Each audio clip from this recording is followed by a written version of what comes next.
Hey everybody, welcome back to Nerd News Today. I'm Matthew, and in this episode we are finally completing a series of reviews we've been doing now for a few months, and I think we might have even started at the beginning of the year. Today we're taking a look at, from Diamond Select, their Teenage Mutant Ninja Turtle statue of Donatello. This is the fourth and final piece in the Brothers set. That's what I'm calling it. It's not like an official name, but yeah, so far Diamond has done already Leonardo, they've done Michelangelo, they've done Raphael. Today we have Donnie. And this is really cool because if you guys have been watching these previous videos, you know that they all link together to form one massive diorama. So we'll get back to that a little bit later on in this video here. And of course, if you haven't seen those other reviews, I do recommend you go ahead and check them out right now in our archives. But for now, let's go ahead and dive back into Donnie, because Donatello here is a little bit different than the other statues. And that's going to begin with a look at the packaging. So as far as the box itself goes, though, it's a fairly plain box, but one of the things I do like about it is that there are a few design elements that excite me here. And besides the Ninja Turtles logo up on the top here, one of the things I really enjoyed about this box is all the different TMNT characters that are on the different sides of the box. So again, you're seeing from the front, you've got a big old window, and like always, you've got windows on both of the sides as well. But on each of those sides, we have different cartoon or comic-inspired artwork of the Ninja Turtles in different styles and basically through different eras. And I think that's really cool to kind of throw them in there in that format, because that also kind of hints us a little bit about what we're looking at with this piece, because so far these TMNT pieces have not been based on just one particular part of the franchise. This is Diamond's interpretation of them across the many different media formats that they've been represented in. And aside from the windows, we of course have that sunroof on top, which all turtles need when they're living inside a sewer. The back of the packaging actually has a personalized biography about Donatello. At this point, I can honestly not remember if the other statues had individualized bios or not. It's been a little while since I've looked at those pieces, but it is nice to have that, because we know with a lot of other franchises that Diamond has done, like Lord of the Rings, like I think Raiders of the Lost Ark and the Indiana Jones franchise, like a bunch of others out there, they don't always have personalized bios. I mean, The Matrix, for example, a lot of times they just kind of have an overview of what the series is all about. But in the case of the Ninja Turtles, and at the very least Donatello, everybody seems to be getting their own individual bios, and hats off to the team at Diamond for doing that. That's a really cool little attention to detail. Other than that, we've got the logo again and an image of Donatello, which we're going to see once we crack this box open. We also do have a Diamond Select Toys 25 years sticker on the bottom. Well, not really a sticker, just a little bit of a label, but yeah, can you believe it's been 25 years already? But the most important information on this packaging is who made this piece, and this was designed by David Forrest of Kinetic Underground and sculpted by Sandro Luis Sampaio. His name I never know if I'm saying right, so apologies to you if I've said it wrong and butchered it, which I probably have. So before I destroy anything else here, let's go ahead and crack this box open, and well, unlike Donatello's shell in the IDW comics, let's not destroy it. So let's go ahead, take him out of the box, and take a closer look at this final turtle from all angles. Alright, and our Donatello is out of the packaging here, and this is one awesome turtle. I'm a little bit shell-shocked. I'm pretty sure I used that joke in the first video, but I'm going to roll with it. If I didn't, hey, yay for me. This Donatello is really, really cool. Once again, like all of his brothers, this is no exception to the rule. There's a lot of great little tiny details in here, but even the tiny details aren't what matters entirely, because everything as a whole just works so well with this Donatello. But we're going to break things down part by part as we do. And we're going to begin with the head. And keeping in mind that the likenesses are not based on one particular version, it's not based on a comic, it's not based on a cartoon, it's not based on a video game, it's just Diamond's interpretation of the Turtles franchise as a whole, and kind of like their idealized best of all the worlds. And I think they've been all outstanding from beginning to finish here. I really like the expressions on their faces, I like what they did with the eyebrows, I think the masks look really great. There's solid sculpting. You can really kind of feel the weight of the bandana wrapped around his head as well. You can see the indentations of it across his face here.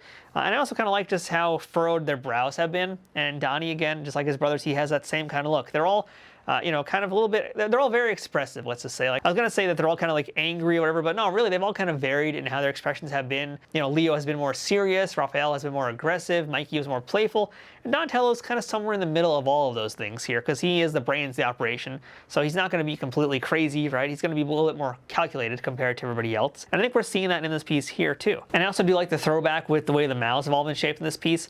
Now, I don't quite remember if this is the way that the Playmates toy had his mouth. I don't think it is. But I do kind of like how all of them have their mouths in that kind of same format as a nod to those Playmates action figures. I also like the bandana and how it flaps in the wind here. And we can't forget about the texture, because all of them have had great texture. And yeah, this piece kind of continues that tradition that we've seen with all the other pieces so far. A lot of nice rough texture on his head. And that kind of brings us now down to the rest of the body here, because we've got that texture all over this piece. All over his green arms, his green legs. There's this kind of reptilian turtle skin that you're feeling on it, and it's really great. It's so nice to touch, and that's kind of one of the nice things about this piece too, is like, yeah, statues are meant to be kind of placed over to the side and to be stared at longingly from a distance. But with a piece like these Ninja Turtles, you can just kind of hold them and feel them and get so much more out of them because they have the texture on the arms. We have the texture of the carapace or the shell on the front. I don't know what we want to call it. The shell on the back for sure has a much rougher, harder, bumpier texture. And then there's all the wrist and the leg wraps, which feel like actual wrists and leg wraps do. And that's really great, the fact that there's so much texture, because it also affects how this thing does handle lighting. I mean, you can see right now here in the studio setting how the light has really kind of beamed off it very nicely to highlight all the different nooks and crannies of this piece here. And a lot of those nooks and crannies are courtesy of all of this different texture. And on that note too, the paint job is just beautiful across this thing from head to toe. In this case, head to two toes. That's all that Donatello has. We've got some highlighting, we've got some weathering, we've got some shading. Everything you want to have in a statue is here. And that also, again, helps to accentuate the muscles. And speaking of, Donnie is a pretty muscular looking turtle.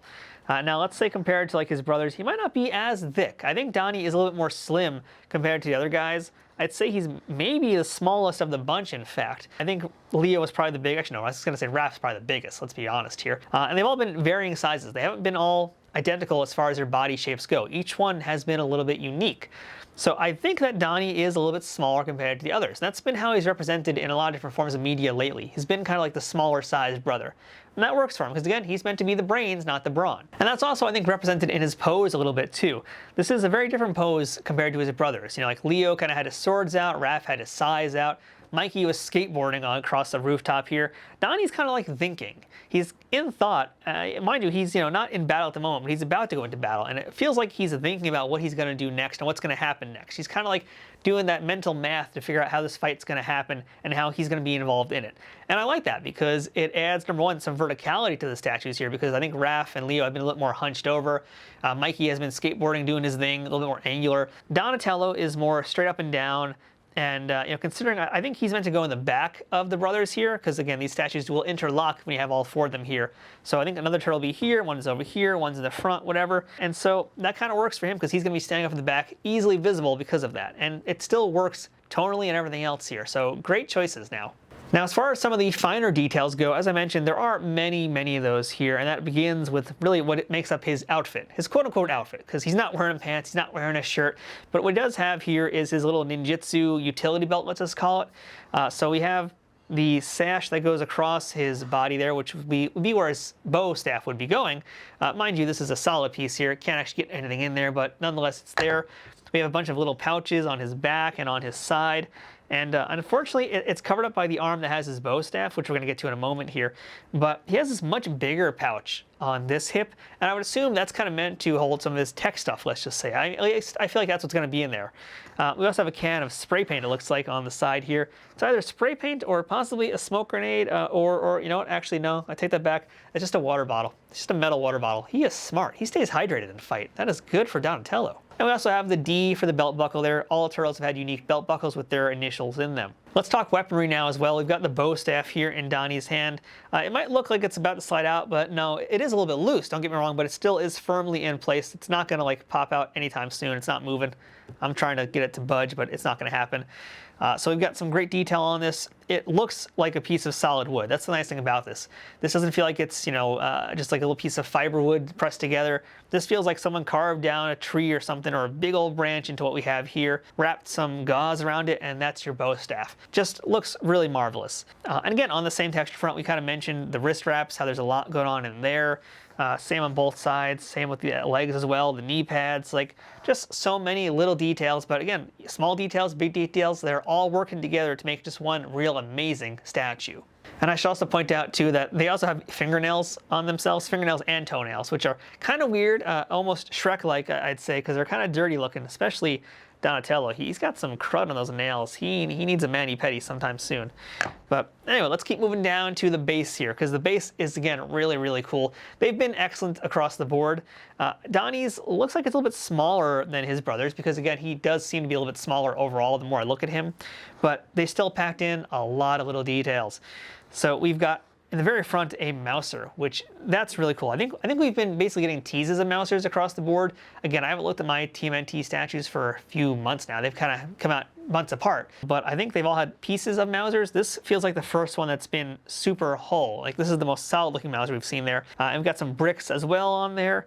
And again, he is still on a rooftop, so we've got all that great New York City rooftop detail.